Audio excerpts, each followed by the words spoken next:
And now we are going to continue with cloud strategies that the organizations use for their work. The continuous deployment and the launch of the applications in the local cloud environment might be a difficult task. It might look like a daunting challenge, but IBM has a solution. How IBM product works, cloud satellite and multi-cloud solutions.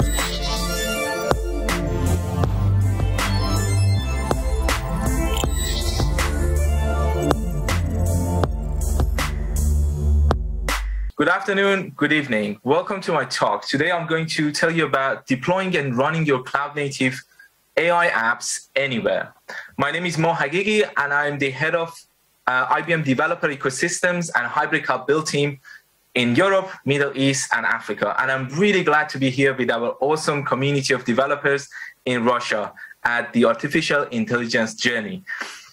So before I dive into my talk, I would like to tell you a little bit about who we are and also introduce our team to you. I am fortunate to be working with an amazing team of developer advocates who are passionately engaging developers in various clients, partners, and open source communities. As developer advocates working for IBM, the pioneer of many technologies and innovations with a history of over a century, we have certain messages that we must get to the world as a whole. And that means to all developers all around the globe as much as possible.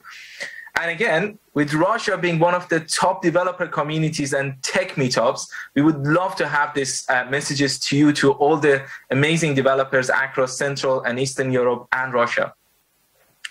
So we do that using a methodology, code content community. So if you want to know about our developer outreach methodologies, I really encourage you to take a look at developer.ibm.com. You can get plenty of tutorials, videos, and code patterns, and learn how to start your journey on AI using IBM technologies. We also do that by being out there, speaking at various developer conferences, major tech events like this event, digital channels, and contributing to many open source projects. At the same time, not only we do the outbound, but also the inbound. We have to be out there talking to users like yourselves who's got their hands on the technology, and to get your feedback and pain points and bring that information back to our product management and engineering teams to improve the products. So the user experience becomes vastly superior. So that combination of outbound and inbound experience basically defines who we are and keeps us passionate and enthusiastic. So I'm going to basically start my presentation on edge computing. AI and edge, they're together. Nowadays, most of the AI applications that we have in enterprise is basically a combination of public and private and on-premise basically environments. So you need to define your application in a way that it can actually work across multiple clouds. Edge computing is a distributed computing framework that brings enterprise applications closer to data sources, such as IoT devices. So when you have a lot of IoT devices in the field, you want to have your artificial intelligence running in the field, so your machine learning algorithms can actually can be applied on your data, on your sensory data, and you can make a decision faster without latency. So placing the infrastructure services, compute, storage, and networking, and physically closer to the field devices that generate data. So that's the whole thing. That's the whole basically message of edge computing. But then once you get closer to the field devices, your latency becomes lower and your responses become quicker, and that basically gives you the ability to process more events. And obviously, you can take advantage of artificial intelligence in a much more efficient way.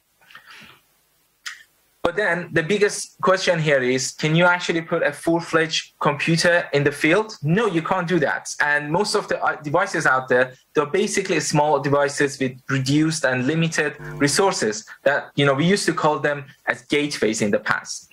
So what you need to do now is basically to train your data. So let's say you have an AI application, and then you need to basically train your data in cloud, in your public cloud or private cloud, and then basically move the model that you've generated into your edge devices. And then using that model, you can actually run the inference and infer in the field. So then obviously your devices, your limited resource constrained devices can easily do the inference, and they don't need to train the data, because that's actually the biggest and the most power hungry processes that you need to have. And then obviously you may ask, what is the difference between training and inference? I'm sure most of you are familiar with this, but I'm just going to give you a quick introduction. Training refers to the process of creating a machine learning algorithm. Training involves the use of deep learning, frameworks such as TensorFlow, and obviously using that to train your data set. So IoT devices obviously provides a source of training data, and that data scientist and engineer can use to train machine learning models. So that's basically training. And then on the inference side, that refers to the process of using a trained machine learning algorithm to make a prediction. So you can basically use your model in the field and then do the inference to actually make meaningful data out of your machine learning algorithms and your data that you've gathered from the field. So as I said earlier, this is a good combination of your public cloud and your edge computer. And this way, you've got a great combination that the resource-hungry processes can actually happen in your public cloud, and the inference can easily happen in your edge computer. And there are plenty of examples, like when you train your data, the data that you gather from an environment for security purposes, let's say a parking area that you have a lot of cameras, and you want to be able to detect anomalies like inexplicable behavior, some behaviors that there might be breaches of security. So you can actually use small computers and small cameras in the field using that trained data to look for interesting events, and obviously that can actually inform the authorities or the police basically that there's something going on in the middle of the night at a parking lot somewhere. These are like some of the simple applications that we can see nowadays running in the field. But then this model that I just explained to you in the previous slide, this is a hybrid cloud. When you have your on-prem cloud and your public cloud, you're creating an environment that is called hybrid cloud. So the motivations, so what are the motivations for hybrid and multi-cloud applications? In our conversations with our clients, depending on whom we are talking to, motivations for multi-cloud are subjective. Cost reduction is always that common reason in a majority of our conversations with business execs. But on one hand side, we've got business execs who are mostly interested in providing business flexibility to their clients and delight them with new and competitive features. Developers are looking for ways to expedite their journey from development to testing, staging, and production. Operation engineers are motivated to simplify the operation, increase the security, and obviously reduce the cost. But for the last decade or so, and I'm sure you're already familiar with that, there has been this new team which sits somewhere between developers and operation engineers, known as DevOps. And they've mostly, kind of replaced developers and operation teams in smaller companies. For DevOps teams, portability is #1 factor. And obviously, as I will explain to you later, OpenShift meets all those requirements for portability. But let's dive into it, more to see what's that like. The most important factor for DevOps engineers is portability. We have 3 types of portability. It's about application portability, that freedom and flexibility to move your applications from one cloud environment to another. It could be from your on-prem to public cloud or between different public clouds. For workload portability, it's about moving your workload according to the application requirement. So when you need to scale your resources or you need to distribute the workload, you can easily use that portability to move your workload across multiple clouds. And also you want to be able to move your, to port your services or the functions that your company provides across multiple clouds as well. And we usually refer to that function portability or services portability. So those are the 3 types of portability that DevOps engineers are obviously interested in. But obviously, the biggest question for you is, so why should I, have multiple public clouds? I can just stick to one cloud. That's not actually true, because when it comes to portability, it's all about matching the right workload to the right cloud environment. Different public cloud providers offer different specifications, and their platforms differ in terms of many specifications. So sometimes you need a specific billing for the cost of your, for basically paying for your services. Sometimes you need a specific type of database. Sometimes you need shorter provisioning time or basically a type of of compute engine that it doesn't exist on other public clouds. For those reasons, and sometimes for the availability purposes, or if you have your customers' data on one cloud, you need to actually bring your application on the same cloud. So for instance, for GDPR purposes, you may have to bring your application where the customer's data is. And for that reason, you need to be able to move your applications across multiple clouds. For IBM Cloud, a pioneer of hybrid cloud, we firstly offer all types of cloud solutions. And more importantly, our offerings have been designed with our industry expertise across all 20 sectors. And we've got over 60 data centers around the world. But the most important aspect of our cloud is security. When I speak with our client developers, they always refer to the all-round security features of our platform as #1 requirement for their firm. And that's why we've got 47 of Fortune 50 relying on IBM Cloud. Now let's take a look at the DevOps in the context of multi-cloud. But before we do that, I usually, try to focus on this phrase that I told you earlier. It's all about matching the right workload to the right cloud environment for your business. So always remember, when you consider multi-cloud and hybrid cloud options or scenarios, always remember that it's all about matching the right workload to the right cloud environment. But before I dive into my talk, I would like to highlight a few points about DevOps. It's one of those areas that you can only feel the real pain when you're actually involved in it. And I would like to refer to two of my favorite books that explore the reality of IT and DevOps world for developers and operation engineers. The author, Jane Kim, takes you through all the hassles of IT projects and how developers and operation engineers struggle to get a project off the ground and move it from one phase to another. In fact, IBM former president and Red Hat former CEO, Jim Whitehurst, basically referred to these books as a must-read, basically, for all business and IT executives. But let me quote a paragraph from the book on code mergers and what it actually means from the DevOps perspective. This is actually how one of the characters, Maxine, defines code mergers for non-technical people in chapter 10. Code mergers are like 50 screenwriters simultaneously working on a Hollywood script when they haven't even decided who the main characters are and what the ending will be, or whether it's a gritty or a detective story. In many cases, that's the sort of chaos that developers actually face in the world of DevOps. When we talk about code mergers, it is in fact CI/CD, and that's continuous integration and continuous delivery. So developers practicing continuous integration merge their changes back to the main branch as often as possible, and those changes by developers are validated by creating a build and running automated tests against the build. Continuous delivery automatically deploys all those code changes to a testing or production environment after the build stage. And finally, delivery means every change that passes all the stages of your production pipeline is released to the customer. So the first transition is manual and the second phase is automatic. But let me get to the most interesting part. Let me start by asking this question. How can we design an application that can be updated continually without downtime? Different teams can own and evolve different services, and our applications can be migrated from one cloud platform to another seamlessly. The answer is cloud native development. Cloud native development refers to how an application is built and deployed rather than where the application resides. So it's all about your application, not the platform, not the environment, not the infrastructure. It basically defines that the application must be built, delivered, and operated in a way that it is not hardwired to any infrastructure.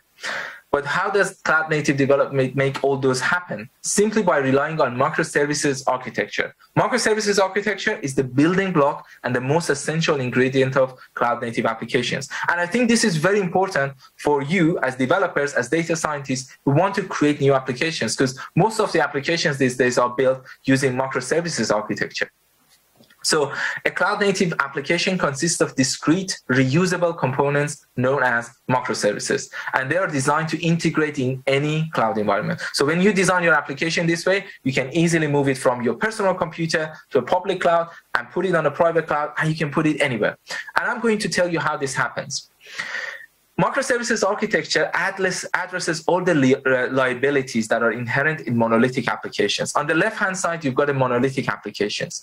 It basically bundles all your services as one entity. So this way, if one of your services goes down, like this is a catalog service for a storefront. So as you can see, if one of your applications, like your billing, your services, or anything happens to one of your services, your entire application could easily become dysfunctional and unresponsive. Whereas on the right-hand side, when you basically partition your application based on their business functionalities into microservices, if your billing service goes down, it doesn't mean that your catalog service is going to go down as well. The catalog service can easily continue working, and your billing, you can work on your billing to get it back up, and that way you don't have much errors happening in your system and your application stays active.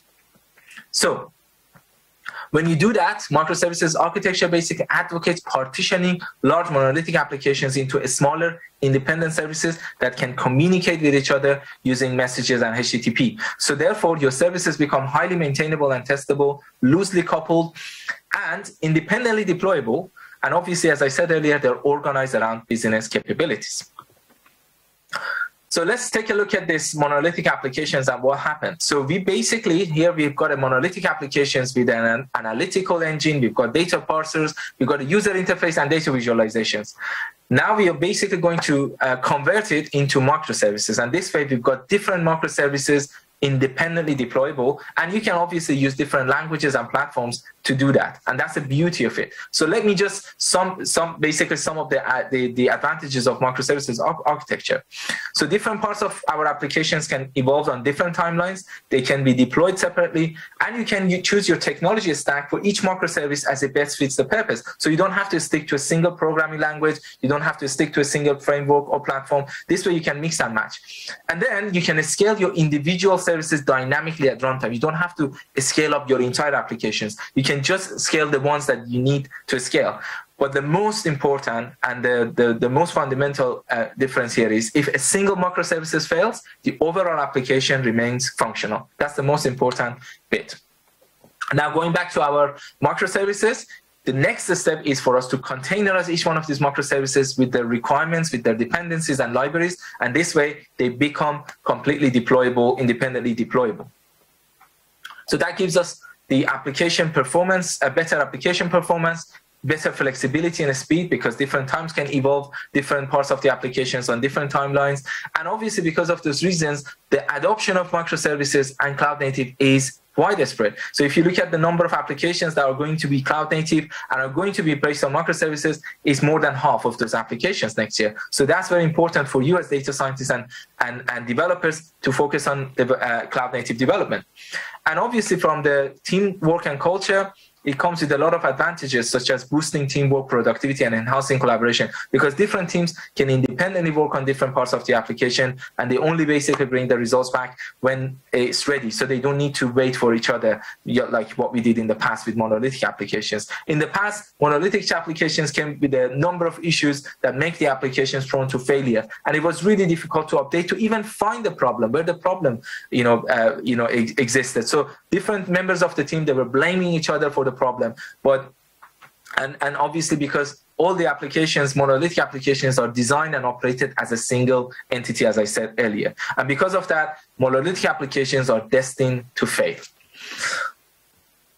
But so I've told you that we can actually break down our applications into multiple microservices. That's great. But you may actually ask me, what if we have a big application with so many microservices? What are we going to do? How are we going to orchestrate our microservices, scale them based on demand, recover from failure, and make updates to the microservices without causing interruption? The answer is Kubernetes. Kubernetes is an open source system for automating deployment, scaling, and management of containers applications. So that's our orchestration platform. So what does Kubernetes offer? A multi-container application must run on a multi-host environment in order to eliminate that single point of failure. So if one host went down, our orchestration tool can easily switch the load to another host. The second one, we need to be able to create new instances of our individual microservices containers to scale them accordingly. And then When one or more of our services need to be updated, or let's say we are adding a new service to our mix, the orchestration platform must be able to automatically schedule new deployments and create new instances of our containers with zero downtime. Kubernetes scales and manages our containers according to the available underlying resources on the host. So that's another important feature of that. And last but not least, Kubernetes checks our containers continually to make sure they're healthy. And in case of any failure, it will take actions to reinstate our deployment or create new instances or restore our services. So to sum up, with Kubernetes, we state that we state what we desire about our application, such as the number of instances of individual microservices, the allocated resources, and etc. And Kubernetes observes the actual state of our application and will keep on adjusting and readjusting to make that happen. So it is this continuous reconciliation of observed and desired state. So going back to our application, what happens is basically in our Kubernetes cluster, we create a deployment. So that's creating new pods for each one of the containers. Then we can scale each one of those with creating new replicas. And then we create services so they can communicate with each other. And obviously, then we can expose our services so they will become available to the external network and to the internet. And that's exactly what Kubernetes does automatically for us in the background. But again, there are a lot of steps involved. We need to containerize our microservices with Docker, Podman, or similar containerization tool. So we need to build our image and test it to run as a container. And obviously for that, we need to craft our Docker file. And a Docker file involves a lot of details. And then the next step is we need to use our command line interface, using these commands to create a deployment and then expose, scale, and update our applications. If you're basically dealing with a batch operation, then we need to have YAML files. And again, all these things need to happen from a command line interface. So it literally takes about 12 steps, as you can see here, to do the same task that can only take a few clicks, like 2 or 3 from OpenShift cluster. And I'm going to show you that. But let's take a look at what's happening under the hood. These are the things happening under the hood with Kubernetes. We talk to our master node talks to worker nodes, and they talk to different components, and all those operations that I explained to you earlier with those 12 commands happens in the background. But then, as we have seen, learning Kubernetes commands, having to containerize microservices, and working from a command line interface are not ideal for developers. Developers want to focus on coding and enhancing their applications. Now that takes us to the next bit, which is OpenShift. Red Hat OpenShift. OpenShift is built on top of Kubernetes and brings along all the brilliant features of Kubernetes, but it bundles Kubernetes, as you can see in the middle, with some essential features that will ultimately provide the best experience to both developers and operation engineers. It achieves that through a number of automated workflows, which are not available in Kubernetes. These automated workflows are the result of these components that you can see is drawn in this diagram. Kubernetes is wrapped around an enterprise-grade Linux operating system, networking, monitoring, registry, and importantly, authentication and authorization services. And that gives us 3 important advantages. You as a developer, you want to start coding, you want to get started, on coding as quickly as possible, rather than spending time learning about different platforms, tools, and services, and how to refactor your application based on them. Kubernetes comes with pre-created OpenShift, pre-created quick start application template. So you've got a template for Java, for Python, for different programming languages or databases. And you can easily start writing your own code using those templates and deploy your application. That's very important to get started as quickly as possible. The second one, if you want to, developer want to focus on coding and not worrying about what's going to happen in the background. So you want to commit and push. OpenShift will take care of everything with just one click. And I will show you how that happens. And all you need to do from that point on is just pointing your OpenShift cluster to your Git, to your GitHub, or wherever you have your Git, and then the rest of the process, and all you need to do is just push your code, and the rest is going to be taken care of by OpenShift. And the third important is the fact that you can actually run OpenShift on your own machine, on your local machine, on your laptop, and that's using code-ready containers. And this way, you can actually test your application before you deploy it to your public cloud. So I said to you that there's going to be like one click. What we did with Kubernetes, you don't have to do it here. In OpenShift, you point your cluster to your Git, So you commit and then you push your code, and the rest is going to be taken care of by OpenShift. So OpenShift basically build your image, containerize it, and then deploy it. And every time you make a change, OpenShift does that automatically in the background. Whereas with Kubernetes, you don't have that. This is the result of an amazing feature in OpenShift called S2I, or source to image, and that basically builds and deploys your application, and obviously it enables continuous integration. So that was a very important factor.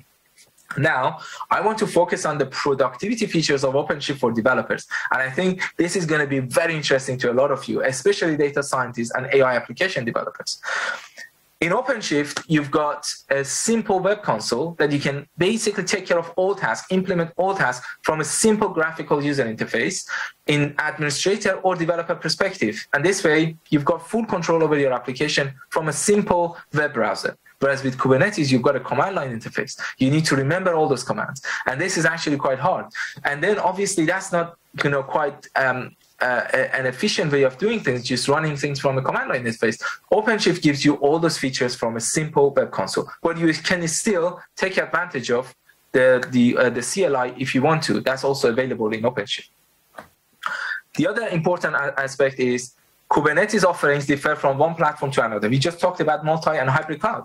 So Kubernetes, almost every major cloud provider, as you can see on the right-hand side, offers a different flavor of Kubernetes. You get different sets of add-ons, plugins, and set of instructions for connecting your application to your cloud resources, which in most cases are only applicable to that particular platform. With OpenShift, your experience and the way you interact with the platform, let's say the OpenShift Web Console, stays the same. Whether you're on Google Cloud, Azure, AWS, IBM Cloud, it is exactly the same. So this way, you don't have to have multiple teams to take care of different, public clouds. And again, it's the same experience on your on-prem facility. So if you have a private cloud or on-prem cloud or edge basically device. So this is a very important aspect of your kind of deployment when it comes to multi-cloud deployment.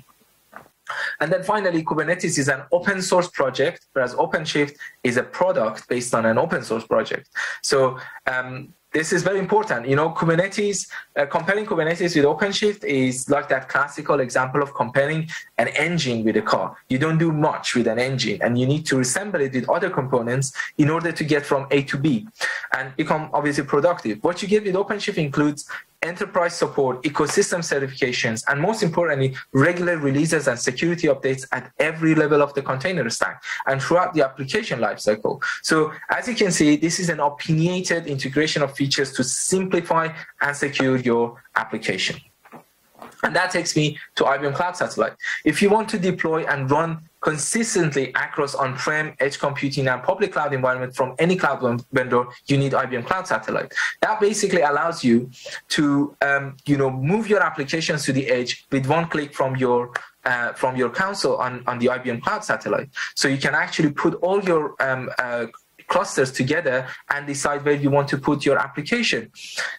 So this way, let me just give you one quick example. If you search on YouTube, you can find my amazing colleague who can actually show you how you can bring your application into this small Intel NUC devices. And this way, you've got your OpenShift cluster running in these small devices just by connecting a USB drive basically to them. And that can be done in less than 10 or 5 minutes. And that's basically building faster and deploying faster. And this is the beauty of that. So you don't need to actually put your application in public cloud. And that basically takes me back to the first slide that I showed you. If you remember, we had a cloud environment and we had the on-prem and edge device. And this way you can easily communicate between your edge device and your public cloud. Let me give you one quick example. There was this amazing client of ours in Los Angeles, and that was a construction company, and they had their construction site. So I had a bunch of cameras on construction site, and they wanted to basically detect when builders are wearing their hard hat, and they had a number of cameras there. But if they wanted to use public cloud, they had to gather all the data, taking it to the public cloud, and then get the results back. There could have been a massive delay between when the data collection happened and when the results came back from the public cloud. And by then, the environment could have been unsafe. So you wanted to detect that, interesting event immediately. So what they did, they used IBM Cloud Satellite to move that application, to move that AI application, image recognition application to the edge and in the field. And that then obviously everything happens very quickly on the construction side, and you don't need to have your public cloud. And the same thing, they use basically the same technique to do the same thing to detect masks and make sure that all the workers and builders are wearing their masks. So I talked about so many things today. If you want to get started on, cloud native, and if you're keen to gain the skills to propel your career into microservices and cloud native development, make sure you check out our OpenShift World Tour portal. So it's on developer.ibm.com /OpenShift-World-Tour, and you can find lots of tutorials there. Also, if you want to get access to our public cloud, we can give you some voucher codes, and you can access public cloud for free. And please feel free to get in touch with my amazing colleague in Russia, Polina, who's going to basically give you the voucher codes, the promo codes, so you can actually access our public cloud. And then that basically gives you the sort of capability to basically access all those cloud services that I presented to you.